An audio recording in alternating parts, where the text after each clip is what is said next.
Welcome to a new video. 32,000 primary মামলা গুরুত্বপূর্ণ যে শুনানি হয়েছে সেই শুনানির বাংলায় ব্যাখ্যা পুঙ্খানুপুঙ্খভাবে আপনারা জানতে চলেছেন। অর্থাৎ কি হলো আজকে শুনানিতে সেটা কিন্তু বাংলাতে জানতে চলেছেন। এর আগে আমরা একটি ভিডিওতে জানিয়েছিলাম, এটা সঙ্গে থাকুন, দেখতে থাকুন আপডেট মাস্টার। অবশ্যই চ্যানেলটিকে সাবস্ক্রাইব করে রাখুন, পাশে থাকা বেল আইকন প্রেস করে অল করে দেবেন, তাহলে ইম্পর্টেন্ট আপডেটগুলো মিস করবেন না। যারা ফেসবুক থেকে দেখছেন পেজটিকে ফলো করে রাখুন। মহামান্য কলকাতা হাইকোর্টের ডিভিশন বেঞ্চে মামলাটি শুনানি ছিল 30 তারিখে, এবং ইতিমধ্যেই আপনারা জানেন মহামান্য কলকাতা হাইকোর্টের সিঙ্গেল বেঞ্চে চাকরি বাতিলের নির্দেশ দেওয়া ছিল। সেই রায়কে চ্যালেঞ্জ করে ডিভিশন বেঞ্চে আবেদন করেছিল রাজ্য সেই মামলার।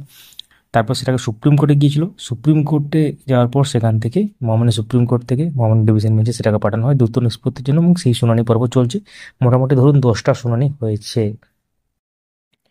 বুধবার এই মামলার শুনানিতে সিনিয়র অ্যাডভোকেট অব্রত মজুমদার স্যার তিনি আর্গুমেন্ট করছিলেন, এবং মাননীয় বিচারপতি তপব্রত চক্রবর্তী, মাননীয় বিচারপতি ঋতব্রত কুমার মিত্রের ডিভিশন বেঞ্চে এক্ষেত্রে আইনজীবী বলেন 2014 সালে টেটে পাস করা প্রার্থীরা 2016, 2020, 2022 সালে নিয়োগ প্রক্রিয়ায় অংশগ্রহণ করেছিলেন। সব মিলিয়ে 70,000 প্রার্থী। তাদের মধ্যে 2016 সালে নিযুক্ত এই 32,000 প্রার্থী প্রশিক্ষণ ছিল না। পরে তারা প্রশিক্ষণ নিয়ে নিয়েছিলেন। যারা 2017 সালের পরে প্যানেলের বাইরে থেকে নিযুক্ত হয়েছিলেন তাদের বিরুদ্ধে দুর্নীতির অভিযোগ হয়েছে, কিন্তু সেই সংখ্যা 300 জনের একটু বেশি হতে পারে। কিন্তু 32,000 শিক্ষকের বিরুদ্ধে কোনো অভিযোগ করা যাবে না, কারণ এদের নিয়োগের কোনো অস্বচ্ছতা নেই। আইনজীবী জানান, হাওড়া, হুগলি, উত্তর দিনাজপুর, মুর্শিদাবাদ, কোচবিহার এই 5টি জেলা থেকে বেছে বেছে 30 জন প্রার্থীকে ডেকে পাঠিয়েছিলেন তৎকালীন মাননীয় বিচারপতি অভিজিৎ গঙ্গোপাধ্যায়। তারা অ্যাপটিটিউড টেস্ট দিয়েছিলেন কিনা সেটা জানতেই এদের ডেকে পাঠানো হয়েছিল। 11 জন বলেছেন তাদের পরীক্ষা নির্ধারিত সময় নিয়ে পরে হয়েছে। পাশাপাশি কলকাতা, পূর্ব মেদিনীপুর এবং নদিয়া থেকেও বেশ কিছু প্রার্থীকে ডেকেছিলেন মাননীয় বিচারপতি, কিন্তু কোনো জেলার ক্ষেত্রেই যারা ইন্টারভিউ নিয়েছিলেন তাদের ডেকে পাঠানো হয়নি।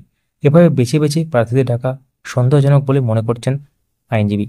তিনি আরও বলেন, জেলা প্রাথমিক শিক্ষা সংসদ বা ডিপিএসসি এদের নিয়োগ করেছিল। প্রত্যেক জেলায় আলাদা আলাদা করে তালিকা প্রকাশ করা হয়েছিল, ফলে দুর্নীতির অভিযোগ ভিত্তিহীন। এবং এক্ষেত্রে আপনারা জানেন যে ডিপিএসসি ওয়াইজ যেহেতু নিয়োগ হয়েছিল, এবং আরেকটা ব্যাপার বলা হয় যে ডিপিএসসিতে সেখানে যে প্যানেল সেটা কিন্তু টাঙানো হয়েছিল বা পেস্ট করা হয়েছিল সেটা। এবং এর আগে মাননীয় বিচারপতি তপব্রত চক্রবর্তী এবং মাননীয় বিচারপতি ঋতব্রত কুমার মিত্রের ডিভিশন বেঞ্চ মন্তব্য করেছিল, আদালত যদি দুর্নীতি খুঁজে পায় তাহলে এই ব্যাপারে বিস্তারিত অনুসন্ধান করার চেষ্টা করবে। তো এই ছিল মোটামুটি মামলার সংক্ষিপ্ত সার বা শুনানির সংক্ষিপ্ত সার। সঙ্গে থাকুন, চ্যানেলটিকে সাবস্ক্রাইব করে। যারা ফেসবুক থেকে দেখেছেন পেজটিকে ফলো করে রাখুন, ভিডিওটি লাইক করুন, সবার সাথে শেয়ার করুন। Thank you.